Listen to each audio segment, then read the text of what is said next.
Okay, the watch list for Friday. Cannot believe Friday's here already. Several bounce plays on watch, and there are three different things we look for when entering a bounce play. We had a long discussion in the chat room today about it. And so hopefully some of these will meet those parameters, and I will be alert enough to see them happening. We'll get some nice trades out of them, all right? So CLLDN, we had this on bounce watch back here, and look at the bounce it gave. And now, what is it, 5 days in a row down? You can't see it on this chart, but I think it's pretty close to the 50-day. This was resistance back here also, so it could become support. So this is a really good setup for a bounce play. So that's CLDN. All entries are made on an intraday basis depending on an intraday setup. So just remember that. I hate to be redundant and say this in every video I make, but I just want to remind everyone I'm a day trader. And so I look for charts at night that might give me a nice intraday trade the next day. I'm in cash every night.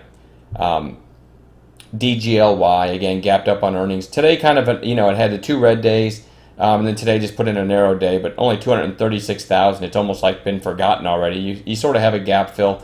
That one might get some excitement if you get the proper setup, but one of my least favorite on the list today. RADA, massive 20 million shares, and now very clean, stair-step looking, declining volume. This is a great, back into what a lot of trading here, right? A lot of trading's taking place right around that 250 mark. And so now it's back down there, getting close to the 8-day. So this is a really good setup for a potential bounce play now. SONC never gave me an entry today. Remember, I had this on bounce watch. It did go down and flush down below. I think the 50-day would kind of have a bottoming tail, held this support. So that is on bounce, or you could say long watch tomorrow. That's SONC.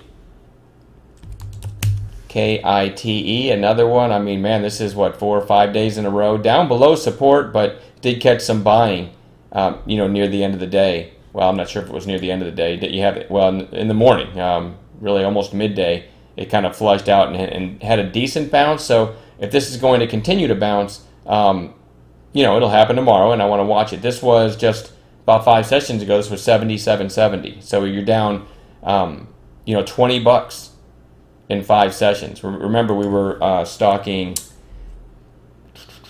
What was it? Was it WUBA? No, that's not it. Now I can't think of it. Anyway, we were stalking one that was down 20-something bucks not that long ago. BITA. I don't know why. I just drew a blank there. And same kind of scenario. Actually, this was down 30 bucks, but gave several days worth of bounces, and we had a couple nice trades in that one. So back to KITE.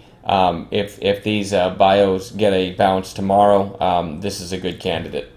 Tends to run with Juno, if I'm not mistaken, and Juno actually closed above its open today. So if Juno continues to bounce, that gives me a little more confidence in this KITE. All right, anyway, be careful with that one, though. I mean, it can be crazy spready. Again, it's not my favorite. SanDisk, SNDK, gap down and was really weak today. Now, I have a line drawn at 65. You have to pan way out here, but back in October, November of... Yes, I'm going back to 2013, but it did hold that area pretty nicely. That 65, it gapped up to there, took off, came down and retested it, and now, again, this one was 87-ish just a few sessions ago, right? So you're also down, over 20 bucks, and it might find some support tomorrow. So I want to watch that one for a bounce. Again, I do not look at this chart in any kind of bullish fashion. I'm not, it's not my first day trading. But it also is a good candidate for a potential bounce, so that's why it's on watch. CNAT, a lot of times you get a gap up, sellers get a hold of it, sells all day, and then the next day you get a nice bounce. You could even look at CNAT itself back here.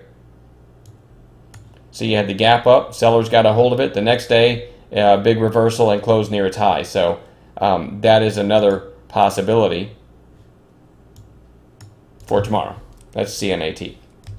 Weight Watchers, we traded this one today, closed near its highs. It might have another day in the bounce. I had this on the watch list video last night. I'll show you how I called it on an intraday basis today because it was on the watch list, so I'll just follow up. In the bounce play, I don't do anything with in the opening 5 minutes generally unless it meets one of our 3 setups, but this one didn't. So it was just strong out of the gate, pulled back, put in a lower high, pulled back again. So I simply called it over this lower high, thinking that would get us through the high of the day, and maybe, you know, maybe some buyers would step in, some bottom feeders, and maybe some short covering too. So I called it at 7:15 with, I think, a 7:05 stop. There was a trigger.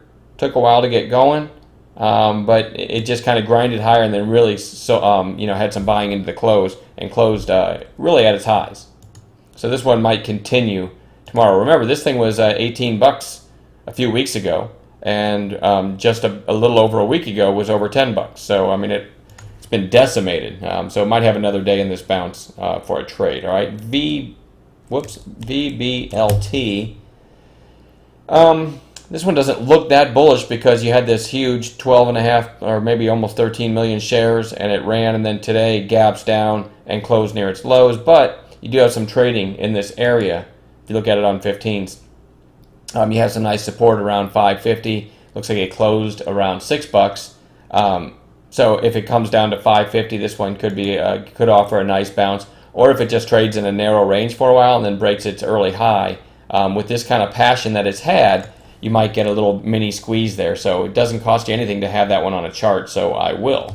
And then W bounced right here. What was it? A little over a week ago, off of a little over 30 bucks. I'm trying to see what the low was. 30.28. Today the low was 30.30. So basically, maybe a double bottom here. A lot of shorts in this name. It's a lower float stock, so it can move really quickly too. But it held support after this breakout here. So you're right. It might continue the bounce tomorrow and maybe come up and retest 34 one of these days. So anyway, I'm going to put W on watch, although it's a thinner stock. Somebody's asking me, you can't see the chat room when you watch this video, but somebody's asking me in the little chat feature, did I already talk about DGLY? I did. I'll just go over that real quick again. Or I could just, I mean, DGLY, again, it's kind of losing its passion. You know, you had the big volume day, another day down, and today just did nothing. I was just quiet, grinding, but I do have it on bounce watch, so I'm not in love with this one. This is one of my least favorite from the watch list, but there's kind of another recap of DGLY. My favorite going into tomorrow is from this list, irrespective of gap plays that we find in the morning. It's probably the CLLDN as a bounce play.